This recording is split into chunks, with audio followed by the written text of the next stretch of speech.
Papunta na tayo sa spot mga kaspero. Medyo malabo yung tubig at medyo maalon. Ayun, medyo maalon doon sa pupuntaan natin. Pero mamaya naman kakalma naman base sa weather. Kaya eto, biyahe tayo. At dito tayo sa Puka Beach dumaan. Dami pa rin mga bisita. Ayan.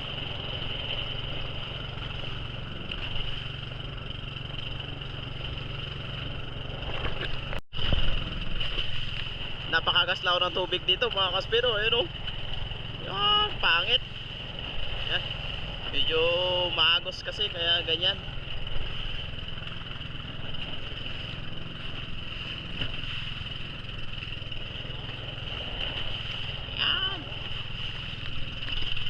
Ayan. May namamana mga kaspero. Ayun, dalawa.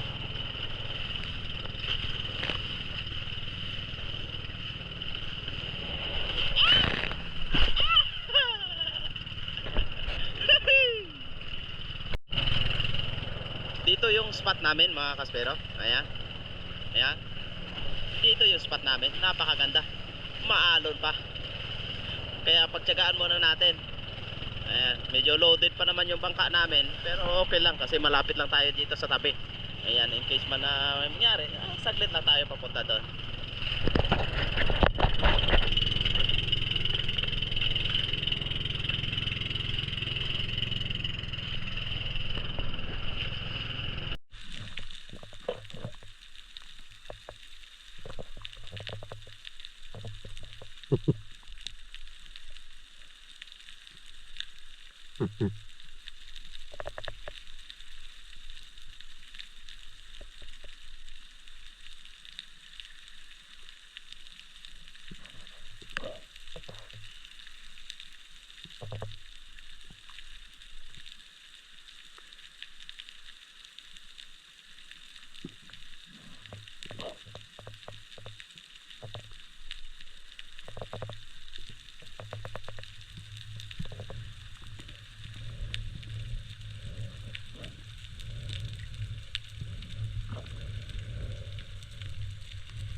Layo kita ya.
may bilog.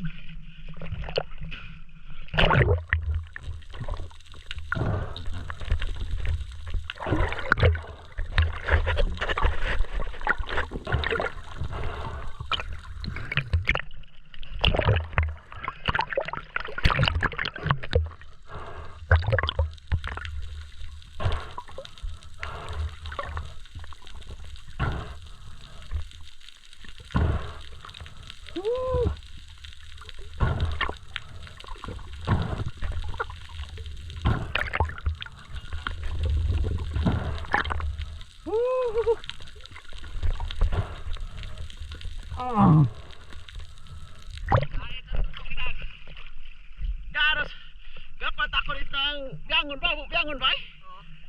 Ako, ay nagatupang ko ito. Naku, kusbat to. Ay galipot, di ko masadyan ako posisyon. Mata no. Oh, magbatan ako, may gatika. Tapos ako pagto ko. Pusdakan ko lagi may ingkot ng sa likod. Dali di orne. Baulo. Oh. Lapos kita be.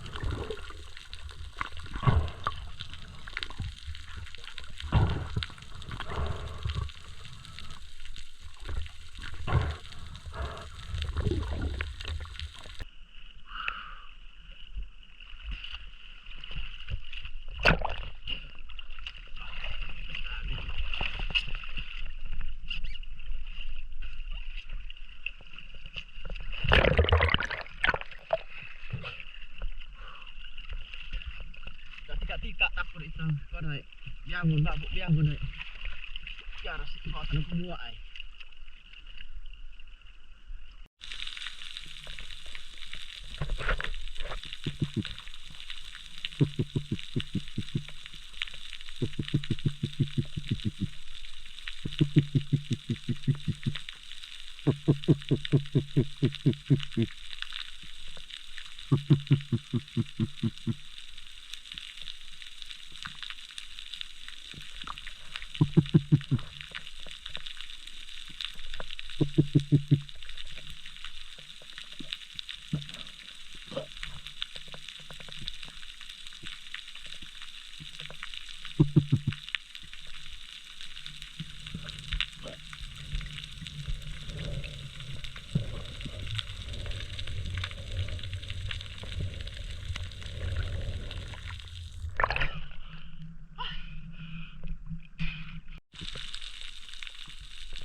Babaw isda mga kaspiro.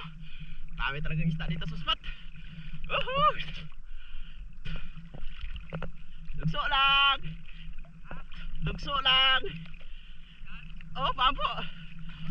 Babo italag ko.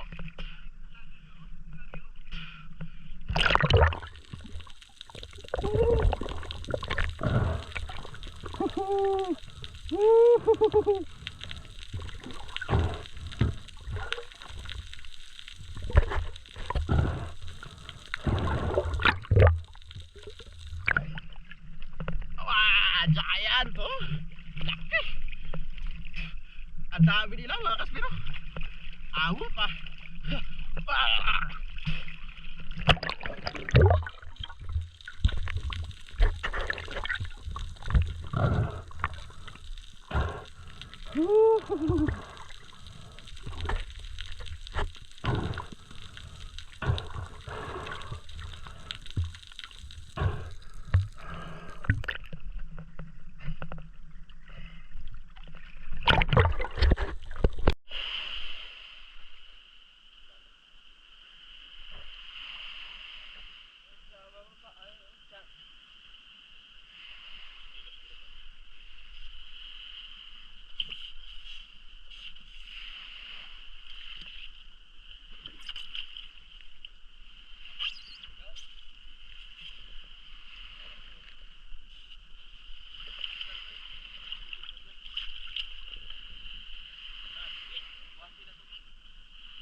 Biang ano? Larun. Testing na ha. Era pa do? Oh, ano? Lakan. BTR ni planan. Mabit-bit na sa kanan.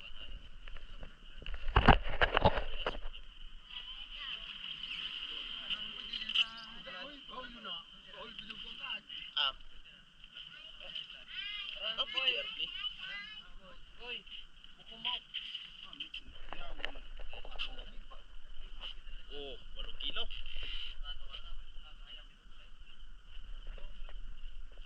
kilo, ang maluguno.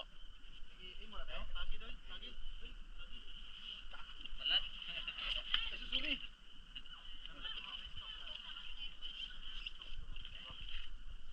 Nakulak din para. Tatuingan tara.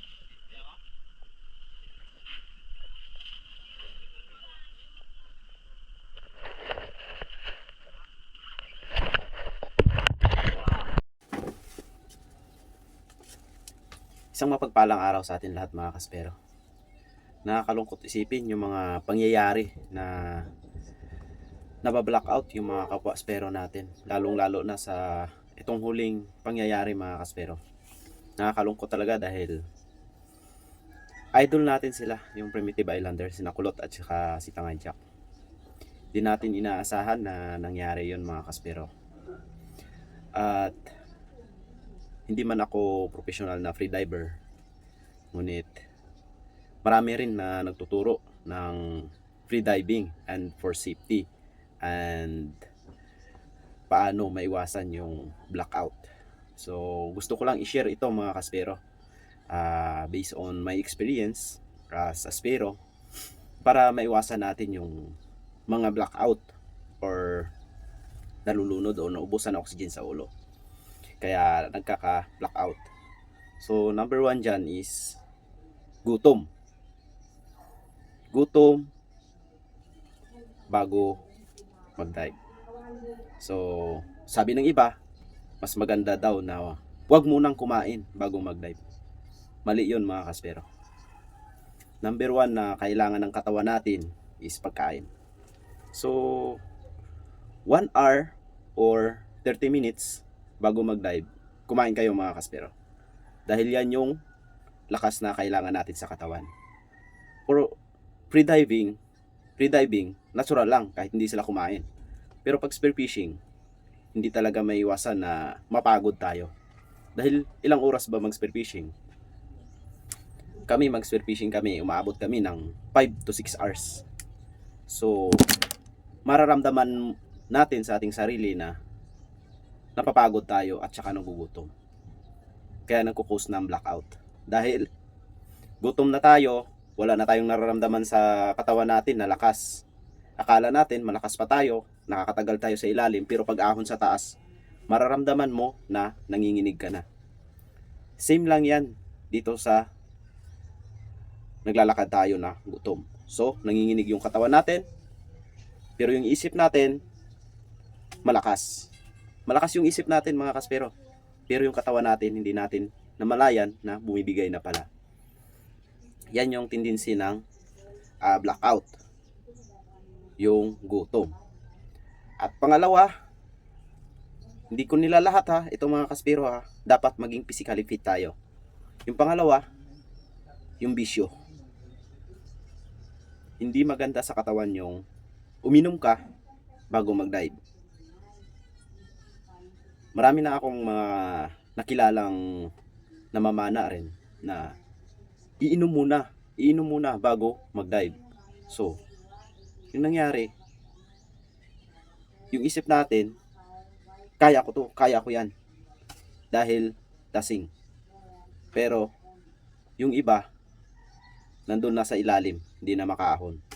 Gawa ng yung isip nila agresibo. At saka yung may hangover. Pangit rin yan mga kaspero. Hindi ako galit sa mga nagbibisyo, pero awareness lang ito mga kaspero. Isang paalala lang din bilang espero dahil hindi naman natin hawak yung buhay natin. Pero malaking bagay ito para maiwasan natin dahil sa freediving safety, maraming nagtuturo dyan. Safety, like a body, yan, maraming nagtuturo niyan. Kaya yung sa akin lang mga kaspero para maiwasan natin, yun lang, yung gutom at saka bisyo. Yun, nagkukos talaga ng blackout. Kaya yun lang talaga yung iwasan natin mga kaspero. Kung kailangan natin magbaon, kung wala man kayong bangka, kung may boya kayo, maglagay kayo kahit biskit at saka tubig sa inyong boya. Lalo na sa lumalangoy lang ng 3 to 5 hours na yan mga kaspero. Kapagod talaga, ramdam talaga yung gutom, nanginginig, wala ka ng power. Kaya lagi kami may baon na pagkain. Kahit tinapay lang mga kaspero, makakasurvive yan. Kaya yan lang yung isi-share ko sa inyo mga kaspero. Kaya dive safe sa atin lahat. At yun lang yung may papayo.